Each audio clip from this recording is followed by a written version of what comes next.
ভারতের বিপক্ষে কোনো পরিকল্পনাই কাজে আসেনি বলে জানিয়েছেন লাল সবুজদের গোলরক্ষক কোচ মাসুদ আহমেদ উজ্জ্বল। এমন দলের সাথে যে কোনো ধরনের ভুল ব্যবধান গড়ে দিতে সক্ষম বলে জানান তিনি।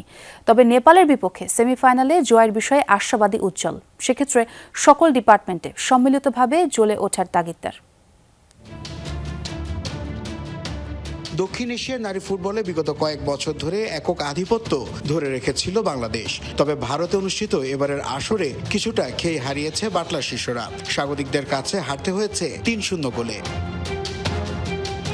ভারতের বিপক্ষে পুরো ম্যাচে জুড়ে ভুগতে হয়েছে মারিয়া মনিকাদের। কখনো ডিফেন্স, কখনো মিডফিল্ড, আবার কখনো আক্রমণে উঠে হতাশা বাড়ে লাল সবুজদের। এমন দলের সাথে কোনো ধরনের ভুলই কাম্য নয় বলে জানিয়েছেন গোলরক্ষক কোচ মাসুদ আহমেদ উজ্জ্বল। আসলে আমরা গতকালকের ম্যাচটা আমাদের পরিকল্পনা মাফিক খেলতে পারিনি। আমরা যে পরিকল্পনাটা দিয়েছিলাম, আমাদের ইন্ডিভিজুয়াল প্লেয়াররা অনেকে ভালো করেছে, অনেকে তাদের সেই পরিকল্পনাটা সাকসেসফুলি করতে পারেনি। ইন্ডিয়ার মতো টিমের এগেনস্টে যখন আপনি খেলতে যাবেন, সব ডিপার্টমেন্ট একসাথে পারফর্ম করতে না পারলে আসলে এটার পানিশমেন্ট আপনাকে পেতেই হবে। তো আমরা যেটা পেয়েছি। গ্রুপ পর্বে ভারতের কাছে হেরে সেমিফাইনালের লড়াইয়ে বাংলাদেশের প্রতিপক্ষ নেপাল। ভুলগুলোর পুনরাবৃত্তি না ঘটলে ফাইনালের দিকেই চোখ রাখছেন উজ্জ্বল।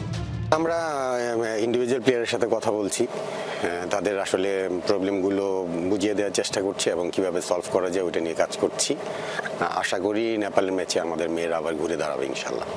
ফুটবলারদের মানসিকভাবে চাঙ্গা রাখতে প্রয়োজনীয় পদক্ষেপ নেওয়ার কথা জানান নারী দলের গোলরক্ষক কোচ। আমরা আসলে আমাদের যে মেজর মিস্টেকগুলো আমরা ওইগুলোই দেখানোর চেষ্টা করব আজকে, এবং এগুলো থেকে কিভাবে ওভারকাম করা যায় ওইটা নিয়েও আলোচনা হবে আমাদের মধ্যে। এবং আমরা প্রত্যেকটা প্লেয়ারকে মানসিকভাবে চাঙ্গা করার চেষ্টা করতেছি যাতে তারা তাদের স্বাভাবিক খেলাটা ফিরে আসতে পারে। এদিকে ভারত ম্যাচে মাথায় আঘাত পাওয়া গোলরক্ষক মিলি আক্তারের চোট গুরুতর নয় বলছেন মাসুদ আহমেদ উজ্জ্বল। নেপাল ম্যাচের আগেই ফিট হয়ে যাওয়ার কথা জানান তিনি।